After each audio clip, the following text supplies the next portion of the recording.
El 5 de enero de 1937 llega al puerto de Tampico, Tamaulipas, el líder de la Revolución Soviética León Trotsky, acompañado de su esposa Natalia Sedov. Hasta el muelle del barco fue a recibirlos Frida Kahlo, quien los acogería en su casa de Coyoacán. El asilo fue otorgado por el presidente Lázaro Cárdenas, después de muchas presiones. Trotsky, expulsado de Rusia, se exilió en varios países, pero realmente nadie lo quería. Fue finalmente México, con su tradición de asilo, quien lo acogió.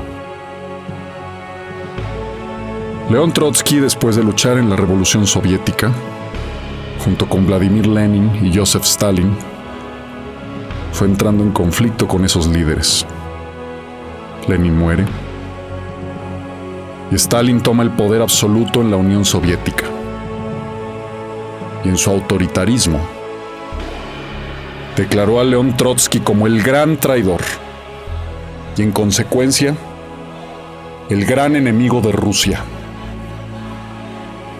En los hechos lo condenó a muerte. Así Trotsky tiene que huir y esconderse. Y México resultó el único y mejor lugar donde pudo hacerlo.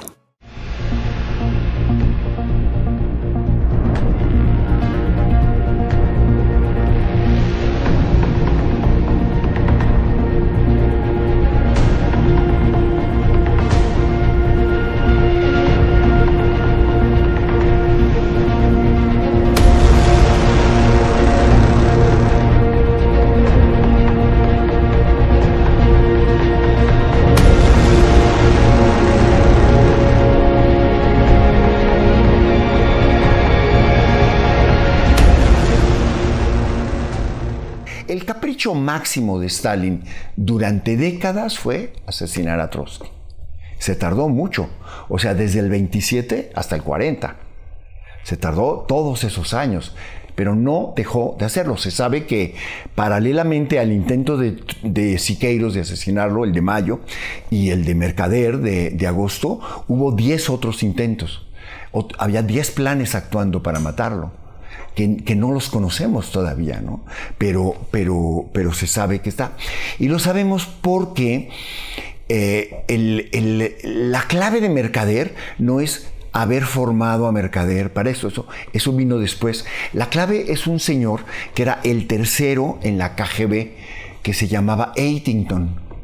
Y este señor Eitington era el encargado de un departamento que se llamaba Operaciones Especiales, que eran los asesinatos fuera de la Unión Soviética. Entonces, este señor se preocupaba por ver cómo armar estos planes, y él mismo dice en sus memorias que había 10 planes, y lo corrobora el segundo de a bordo.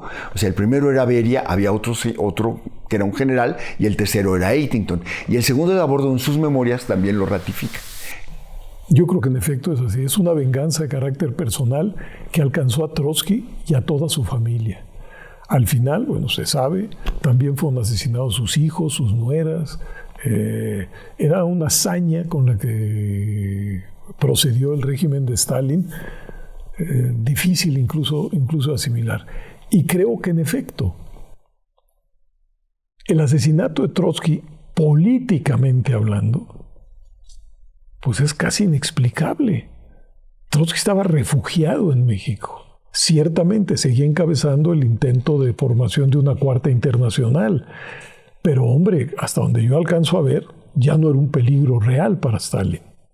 Pero sin embargo, era la idea de un asesinato, yo digo, de carácter ejemplar, para que vean que el brazo de la Unión Soviética puede llegar a cualquier lado, no reconoce fronteras, no reconoce nada, ¿no?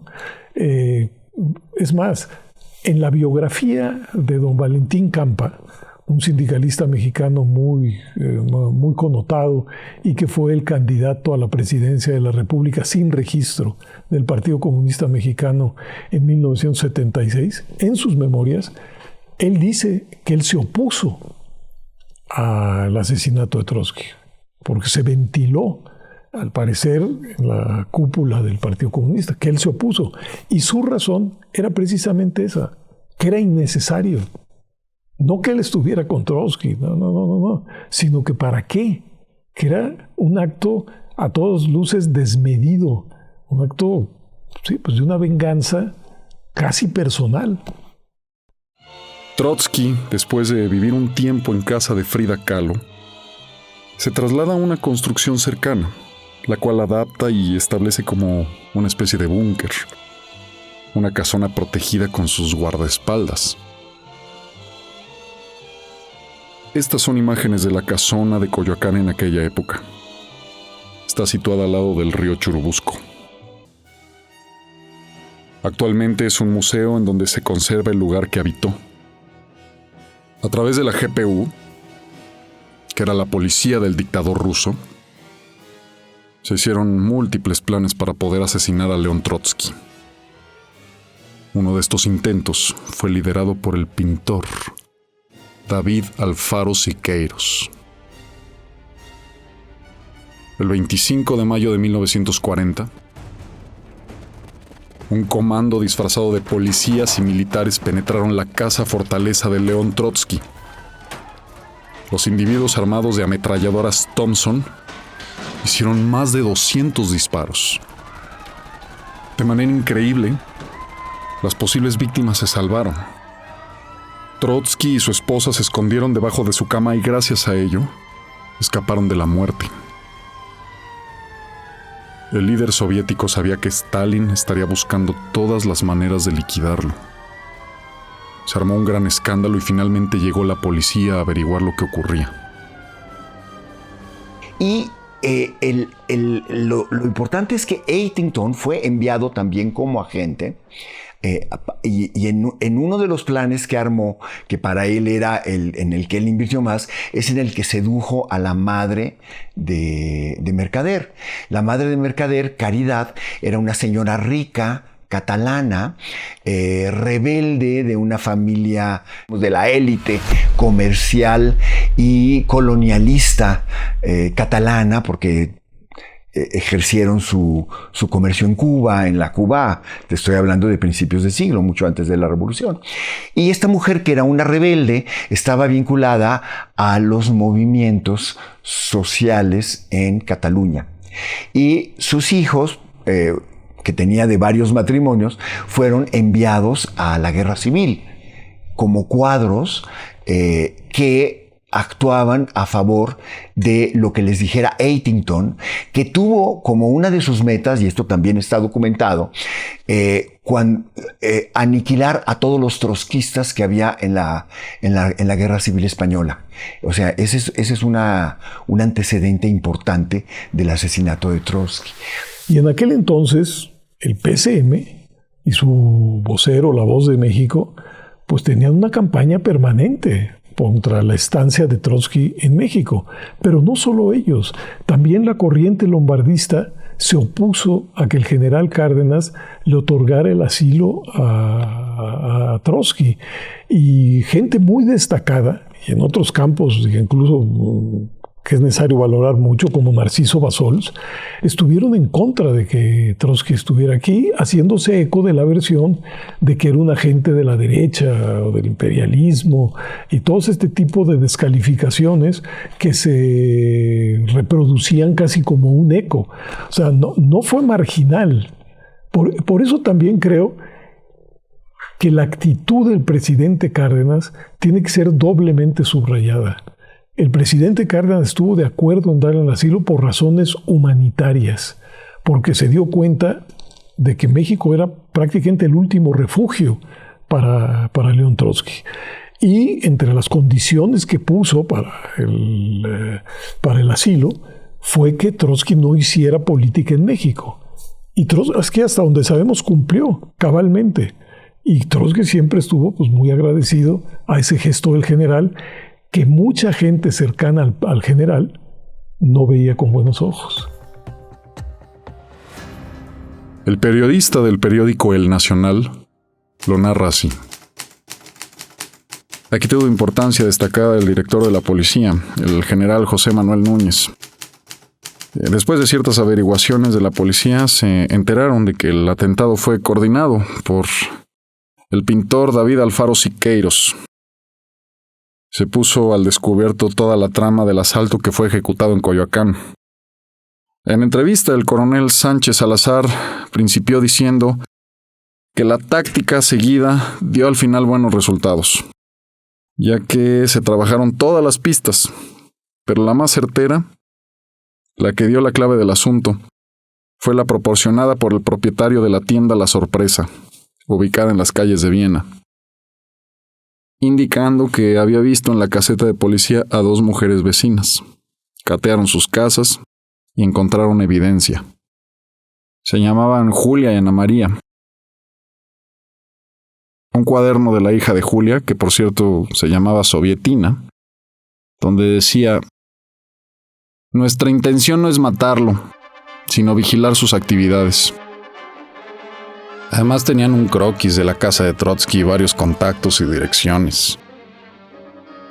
Desde un principio el caso fue llevado a la corte y fue asignado al magistrado Raúl Carrancá Trujillo, quien dictó la orden de aprehensión de las mujeres espías y de algunos participantes identificados. El grupo estalinista fue descubierto. David Alfaro Siqueiros y Antoni Pujol, su principal cómplice, huyeron, pero fueron capturados varios participantes. Una de las confusiones de este primer atentado es que al ocurrir, uno de los guardias de León Trotsky, Robert Sheldon, desapareció. Siqueiros estaba casado con Angélica Arenal y los hermanos eran militantes que escondieron a este ayudante trotskista, pero que en realidad era agente secreto stalinista, en camino al desierto, y en una casita, y ahí pues lo matan y ahí lo entierran, después lo encuentran y toda la investigación posterior sale de ahí, ¿no?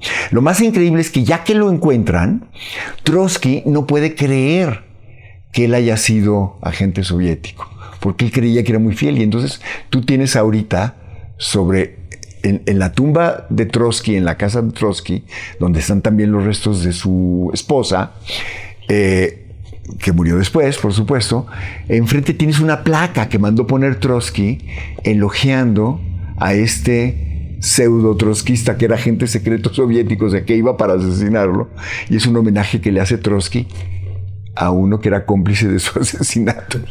O sea, la historia es así de compleja, ¿no? Y eso es impresionante.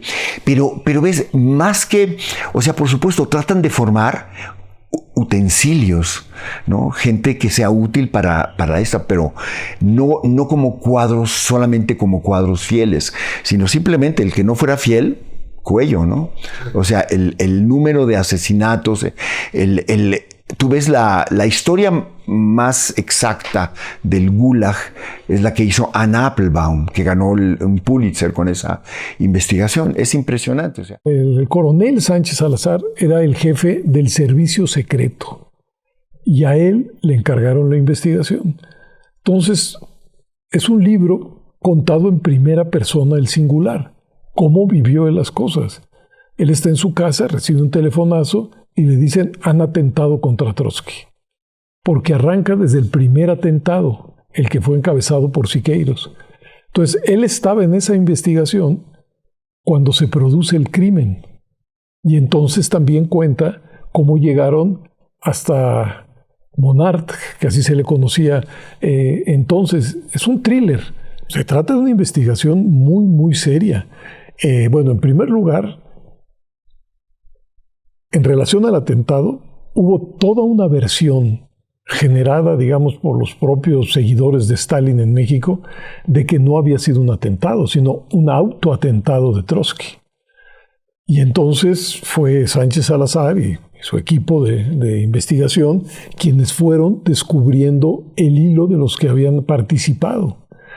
Y en el caso pues, del asesinato, lo bueno dentro de lo malo es que la propia guardia de Trotsky logró capturar al asesino, y según cuentan ellos mismos, fue Trotsky ya con prácticamente al borde de la muerte quien les dijo: no lo maten, es importante que hable y que le saquen toda la verdad.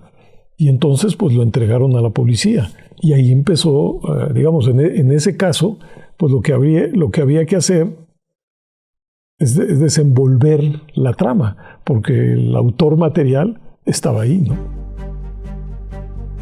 Trotsky tenía una guardia permanente en Coyoacán.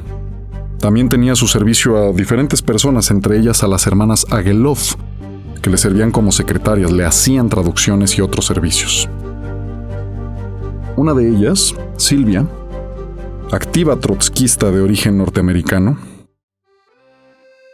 fue abordada en París por un supuesto periodista belga que dijo llamarse Jacques Mornard. Este conocía de su relación con la casa Trotsky y de su probable visita a México. Mornard, de buen parecer, la sedujo y acabará acompañándola a México. Jackie fue de lo más servicial. Adquirió un Buick de lujo con el que paseaba a Silvia e incluso amigos cercanos a ella y a la familia Trotsky. Se fue ganando la confianza de todos. El 20 de agosto de 1940, Jacques Mornard invitó a cenar a Silvia y a unos amigos cercanos a un restaurante en el centro de la ciudad. Sin embargo, no llegó a la cita. Ese día, se puso su gran impermeable, así. Entre sus ropas metió una pistola, una navaja y un piolet. Se dirigió a la casa de Trotsky. Él apenas había estado en otra ocasión, pero ya era conocido por los guardias y por el mismo Trotsky. Solicitó que el líder le revisara un artículo político que estaba escribiendo. León aceptó y lo dejaron pasar a su despacho. Mientras Trotsky leía el artículo, Mornard se colocó a sus espaldas, ahí, sacó el piolet y le zorrajó un tremendo golpe en la cabeza. Trotsky lanzó un grito de dolor. Alcanzó a luchar con el agresor. Natalia lo escuchó. Los guardias acudieron de inmediato, inmovilizaron al agresor, lo golpearon y tumbaron. Pero León quedó gravemente herido. ¿En qué delirio es posible construir una casa que sea una trinchera militar, ¿no? Una fortificación completamente inútil. Y que sabían que era inútil, pero tenían que hacer la lucha de que no fuera fácil, ¿no?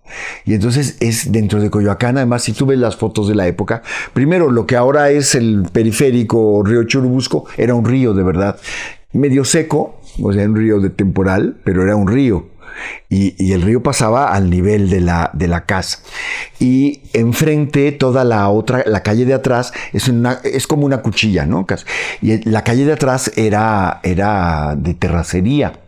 Incluso parte de la vigilancia del Partido Comunista era en un jacalito, y así lo describen, que tenían en una construcción enfrente, había una señora que vivía y vigilaba quién entraba y quién salía de la casa. Y que además tenía como meta también hacerse amiga de los policías, de la policía de la ciudad, que cuidaban afuera de la casa, ¿no? Pero ella era del Partido Comunista. Entonces, ¿ves? Estaba súper bien. Entonces era un absurdo esa casa hipervigilada, hiper cuidada. Y lo más terrible es que muchas veces el mismo Trotsky decía, yo sé que me van a matar. Lo que no sabía era cuándo y cómo, ¿no? Siqueiros y los Arenal tenían sus oficinas en el edificio Ermita, que se encuentra solo a 2 cuadras de la embajada rusa. Este fue sin duda el lugar donde operaban los rusos y el GPU. Jacques Mornard frecuentaba el lugar. Alguna vez le dijo a Silvia que ahí veía sus supuestos negocios de exportador-importador.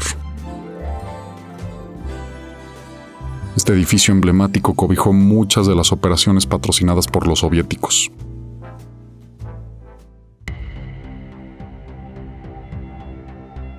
Trotsky fue atendido inmediatamente y llevado por una ambulancia a la Cruz Verde. donde lo atendió el afamado doctor Rubén Leñero, quien poco pudo hacer. Este edificio, que fue de la policía, se convirtió en hospital. Aquí habrá de morir León Trotsky. Aquí, también dentro de estas paredes, se hicieron los primeros interrogatorios a Jacques Mornard y Sylvia Ageloff. Su secretario, Joseph Hansen, declaró en este lugar: León Trotsky lucha contra la muerte en estos momentos, con pocas probabilidades de vencerla. Fue abatido por un agente de GPU de Stalin. Este segundo asalto fue previsto y predicho por León Trotsky. Stalin, el gran sepulturero de la Revolución de Octubre y asesino de toda la generación bolchevique, ha logrado dar un golpe mortal, al parecer, a quien restaba de los líderes políticos de la época heroica. Un periodista del periódico El Nacional relata: Jacques Mornard, juntamente con su amante Sylvia Ageloff, fue consignado el día de ayer por la Procuraduría General de Justicia del Distrito y Territorios Federales al juzgado de primera instancia en Coyoacán, a cargo del licenciado Raúl Carrancay Trujillo.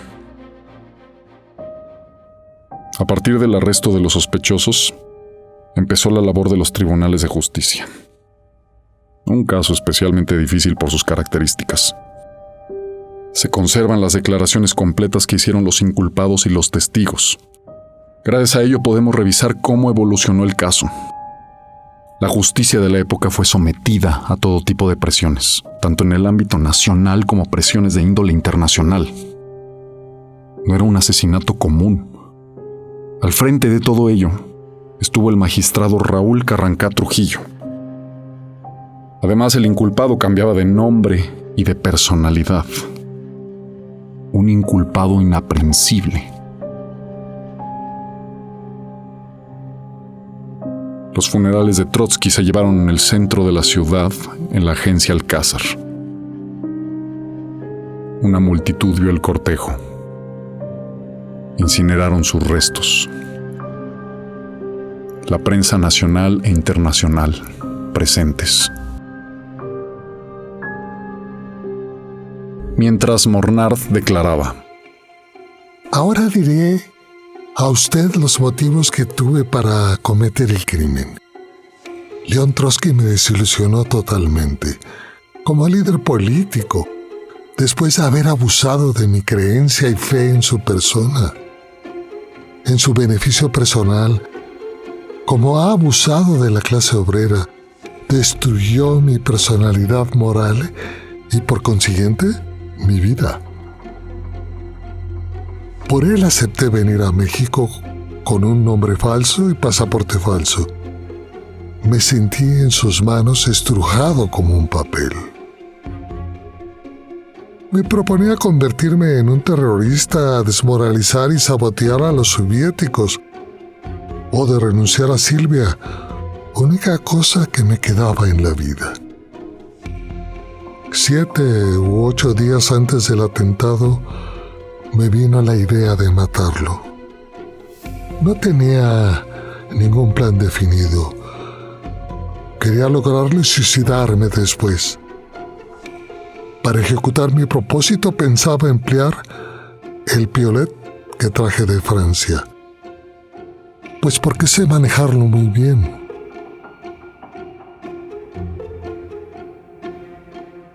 El juicio es muy interesante porque finalmente es el ejemplo de los límites y los peligros del tipo de legislación que tenemos, que sigue el modelo del Código Napoleónico, ¿no?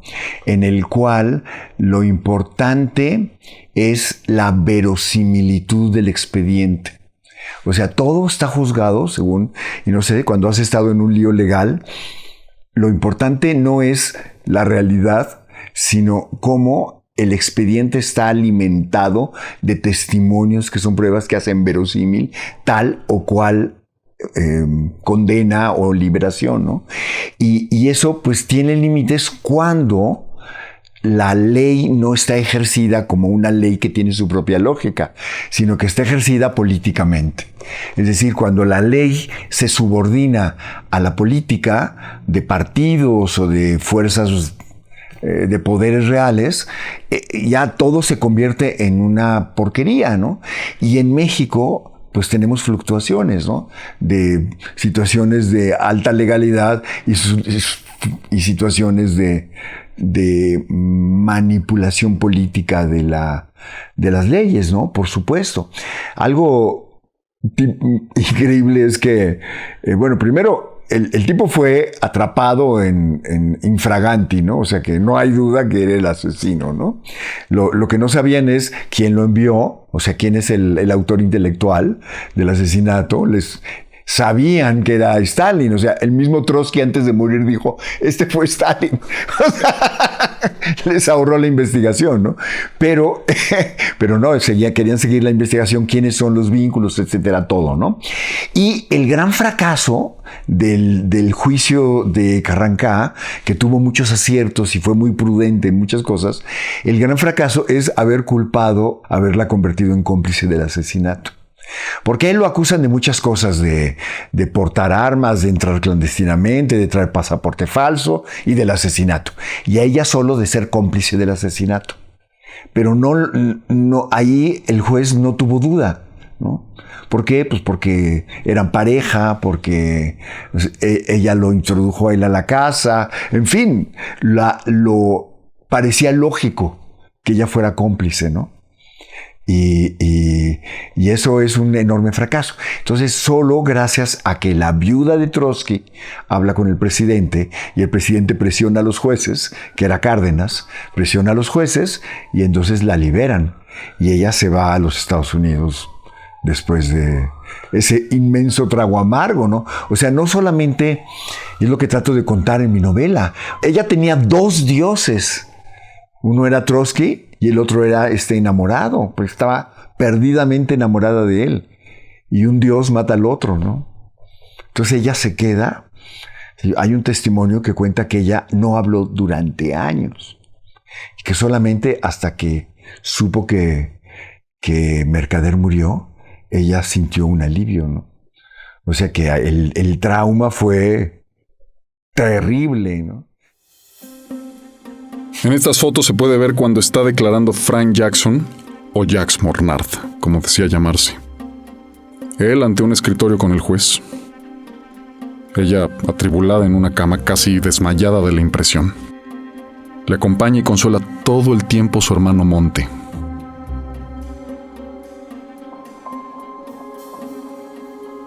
Jacques Mornard no resiste la mirada de su amante y al encontrarse frente a ella, se cubre la cara avergonzado, grita primero y después solo alcanza a exclamar: ¡qué desgracia!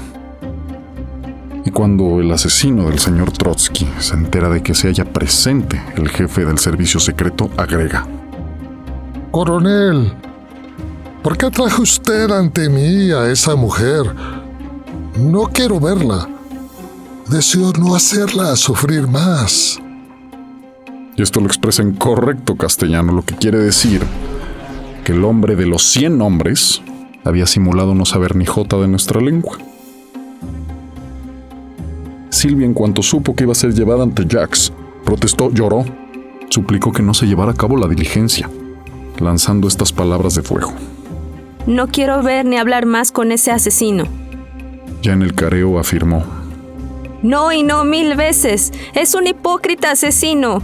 Quiero verlo muerto, como murió Trotsky, que lo maten en pedazos. ¡Canalla!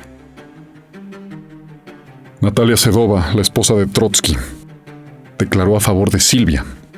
Ratifica que cree que ella nada sabía de esto. Silvia fue aprovechada por Jackson para desarrollar la labor que le había encomendado Moscú y que ha ejecutado. Que evidentemente Jackson ha sido muy hábil.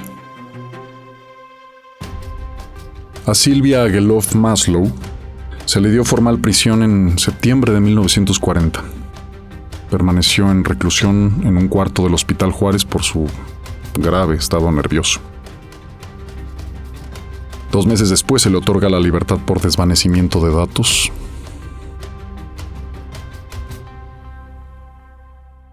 Yo creo que ilustra perfectamente el fenómeno del fanatismo, que se da en las diferentes corrientes políticas y también religiosas. Es decir, alguien profundamente convencido de su verdad, que en la defensa de esa supuesta verdad es capaz de todo, incluso de asesinar, como lo hizo él, con premeditación, alevosía y ventaja. Es ese fanatismo el que puede, entiendo yo, convencer a alguien incluso de ofrendar su vida con tal de acabar con la del otro. Porque yo creo que en los cálculos de él estaba que eventualmente no salía vivo del atentado. Y sin embargo, lo realizó. Y como bien señalas, se pasó años y años y años repitiendo la misma versión mentirosa porque estaba convencido de que él era parte de una causa superior. Esos son los fenómenos que por supuesto vale la pena analizar. Todos aquellos que creen que su ideario, que su ideología, su proyecto, su partido está por encima de los derechos del resto, pues normalmente se convierten en un peligro. Porque por supuesto no todos llegan al grado de fanatismo de un mercader. Pero ahí está sembrada ya la semilla de la intolerancia. La idea de que existe un solo ideario justo, una sola política justa, un solo sujeto justo, un solo partido justo y que el resto son espurios. Y claro, se puede ir desde la marginación de esos hasta la aniquilación de esos, que era pues, lo que se pretendió con Trotsky, aniquilarlo, y lo lograron.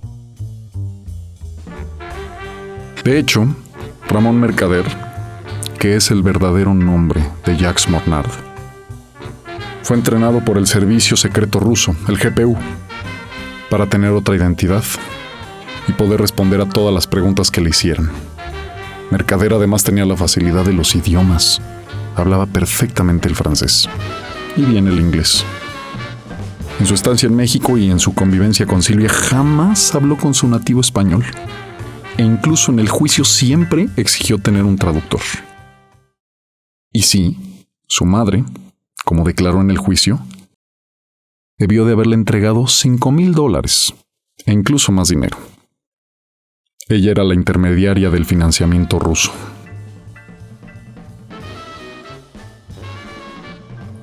Se llevan a cabo diligencias en la casa de Coyoacán, a la que asiste el juez, el Ministerio Público, y 2 horas más tarde aparece una ambulancia del puesto central de socorros con el asesino a bordo. Obviamente con custodios y policías acompañando. Se hizo la inspección ocular y a continuación la reconstrucción de los hechos. Así narra el periodista. Entró Jacques al despacho. En esos momentos que volvió a vivir el instante del crimen, estaba sostenido por el comandante Galindo y otro agente de la secreta. Casi conduciéndolo en hombros, entró a la pieza. Mostró inmediatamente el horror que le producía el recuerdo de su cobarde asesinato. Un temblor intenso se apoderó de su cuerpo. Tras de haberle enseñado las armas que portó, el juez Carranca y Trujillo, dirigiéndose al detenido en idioma francés, le manifestó que era necesario que explicara cómo actuó. El asesino quejumbroso dijo que no estaba sentado, sino de pie, un poco atrás, mientras éste leía un artículo que el propio Jacques le había llevado para su consulta. Que haciendo un pequeño movimiento se volvió hacia la mesa pequeña que estaba atrás, extrajo de ella el piolet y descargó el fatal golpe sobre la cabeza del líder ruso.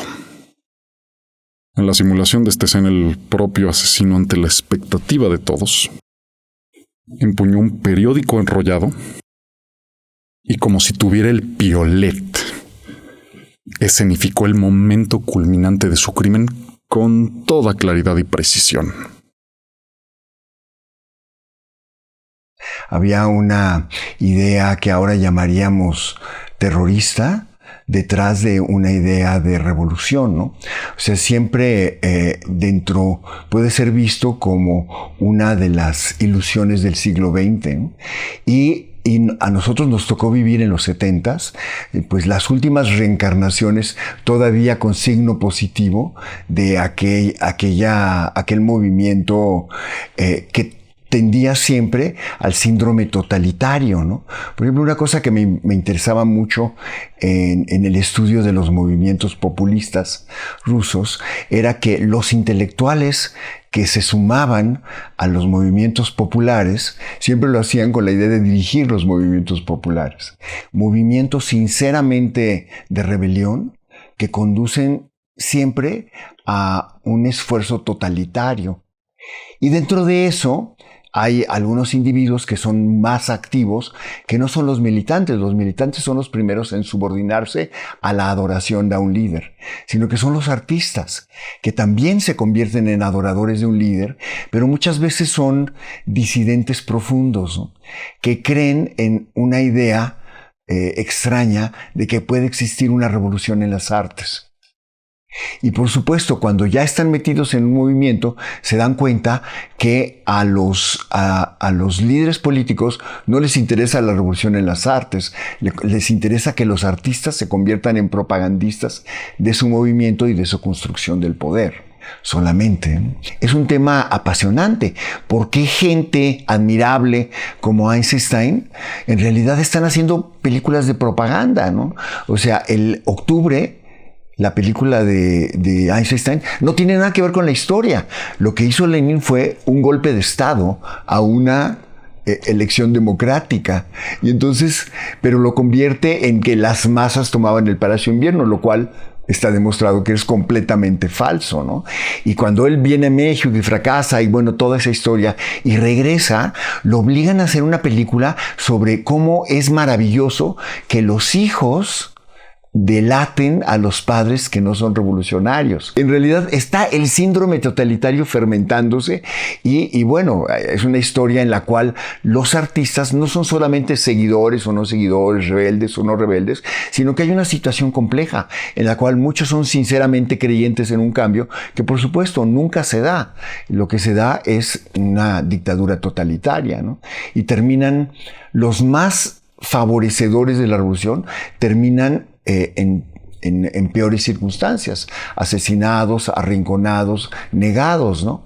Ya no se diga la situación de los revolucionarios que hicieron junto con Lenin la revolución, ¿no? O sea, en mi libro Los sueños de la serpiente, donde hablo del caso de Trotsky, yo digo que hay dos tipos de arquitectura bolchevique, solamente dos tipos. Una es el mausoleo, es decir, donde convierten en momia al líder adorado, que es en realidad un tirano popular, o la casa blindada, como en México la casa de Trotsky. O sea, todas las casas de los soviéticos que fueron compañeros de la revolución estaban como la casa de Trotsky, llena de alambres de púas y guardias, y la idea de defenderse de un ataque externo, que era inútil, ¿no? Porque siempre los asesinaron de una manera subrepticia o escondida, o inventando juicios políticos que eran con cargos completamente falsos o simulados, ¿no? Entonces a todos se los echaron, ¿no? En este tipo de juicios siempre hay presiones sobre los juzgadores. Bandos contrarios defendiendo sus intereses, más siendo un caso que trascendió las fronteras mexicanas. Por un lado, los izquierdistas mexicanos, aliados a los intereses rusos, y por otro lado, los intereses norteamericanos. El magistrado Raúl Carrancay Trujillo conservó en sus archivos algunas de estas cartas amenazadoras que de manera anónima le enviaban. Unos breves pasajes aquí nos dan cuenta de la agresividad de estas presiones. Ten mucho cuidado, Raúl, que muy pronto la GPU te meterá en un baúl. Y así damos gracias al Todopoderoso y acabar para siempre la lepra pestilente de los juzgados, pues no otra cosa eres y siempre has sido. Que te maten cuanto antes, sátrapa de los juzgados. El magistrado, ante las presiones, declaró a la prensa: ante quienes demandaban de las autoridades el ser implacable con el homicida, con el garbo digno de un juez, el magistrado sentenció: la justicia mexicana no tiene por qué ser implacable, porque no ha de moverla ningún espíritu de venganza. Deberá hacer justicia a secas y apegarse estrictamente a las leyes vigentes. La culpabilidad del asesino era innegable. En ese sentido, en el juicio se tenían todas las evidencias. Lo que no se tenía era su verdadera identidad. Increíblemente seguía inventando historias y estas resultaban cada vez más inverosímiles. Pero siempre se negó a revelar su verdadero pasado. Se estaba condenando en libros, en el juzgado, a un desconocido. Su pasaporte falso estaba a nombre de Frank Jackson. Un diplomático de la embajada belga se encargó de demostrar la falsedad de su pasado. No era Jacques Mornard. Dio direcciones, nombres, instituciones que no existían en Bélgica. Decía haber nacido en Irán. Mentira. Luego la policía especuló que era un rumano que había entrado clandestinamente a México, de nombre Salvador Torcos. En audiencia, el magistrado Carrancal le mostró el origen del pasaporte falso que utilizó. La habilidad de los investigadores mexicanos y el magistrado lo desnudaron. Aunque quedó como alguien sin nombre, siguió siendo una incógnita su verdadero nombre. Y él, callado, inmutable.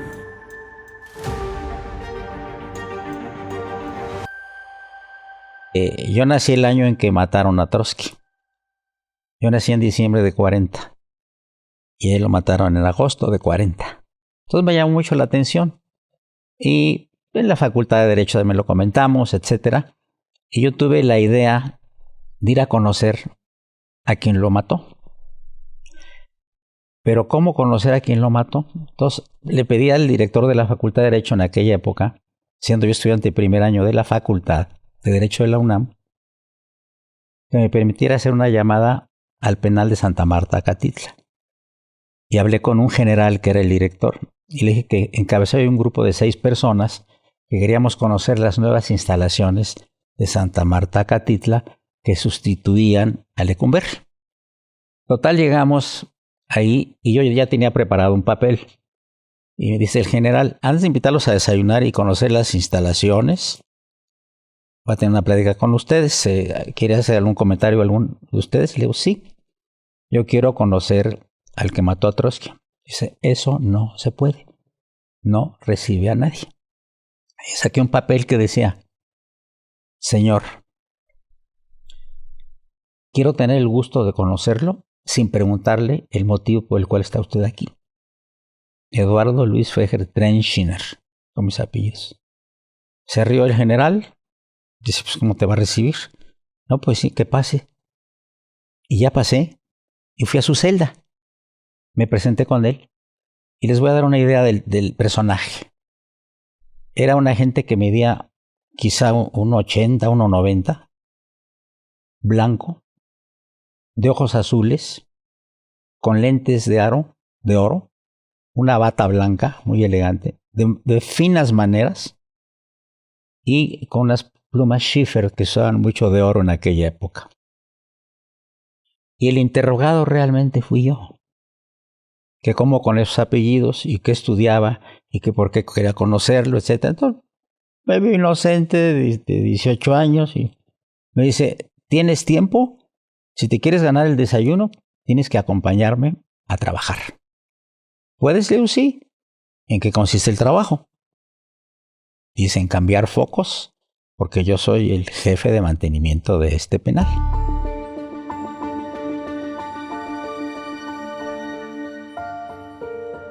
A Jacques Mornard se le condenó a 20 años de prisión.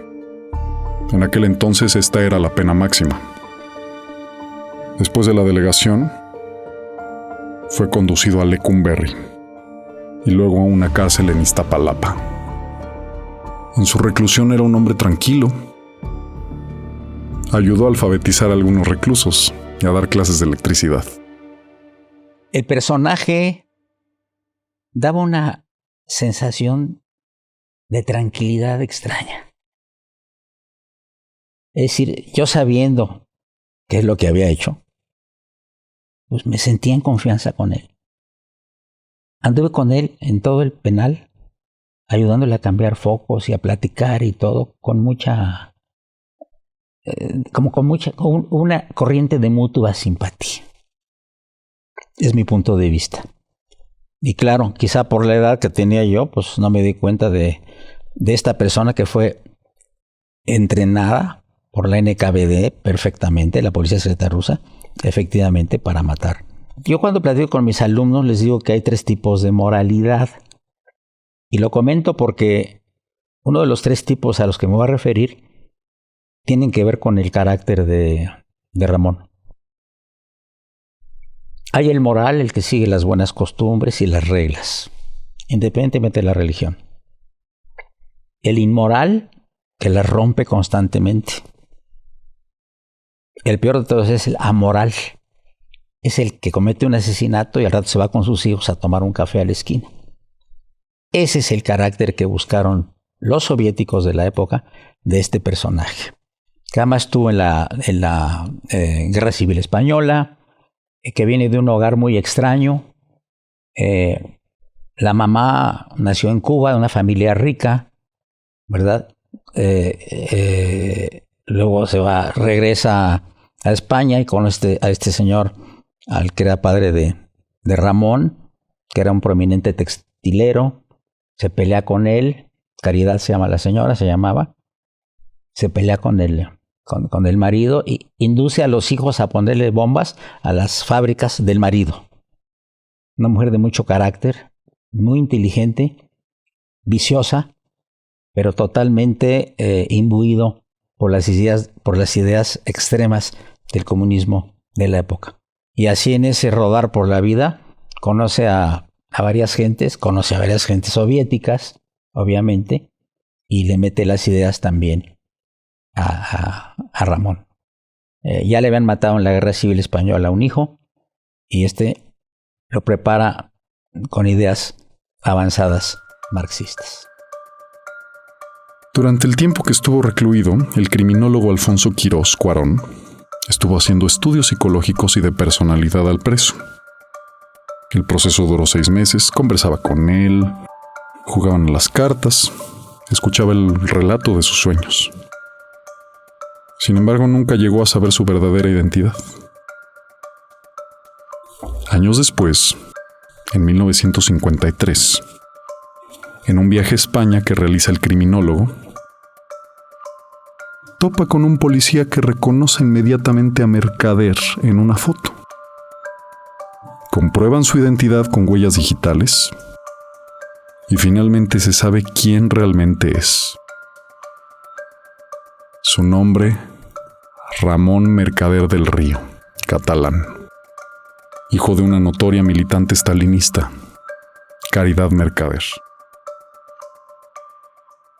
Bueno, yo creo que en la Unión Soviética lo que acabó por conformarse fue una dictadura. Por supuesto, no del proletariado, una dictadura del Partido Comunista de la Unión Soviética. Carlos Pereira, un filósofo mexicano de izquierda, lo decía con toda claridad. Dice, si la izquierda gobierna y no es democrática y respeta los procedimientos democráticos, invariablemente eso acaba en dictadura.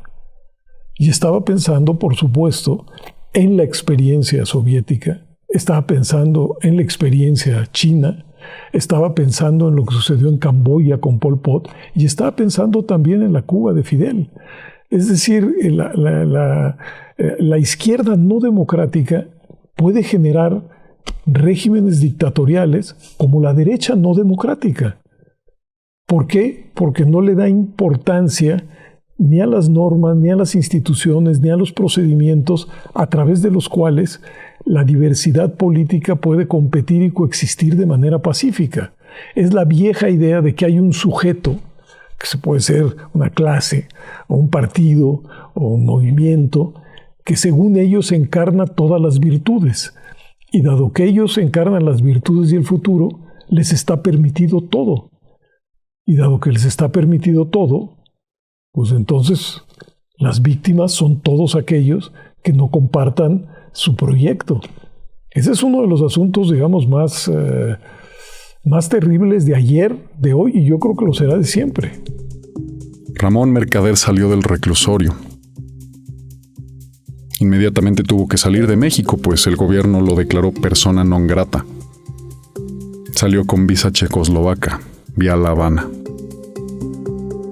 Vivió algún tiempo en Rusia, donde le otorgaron la ciudadanía soviética, aunque en realidad nunca se le reconoció su trabajo. Stalin había muerto. Posteriormente se trasladó a Cuba. Quedó como un hombre solitario y aislado. Murió de cáncer en 1978. Está enterrado en Moscú.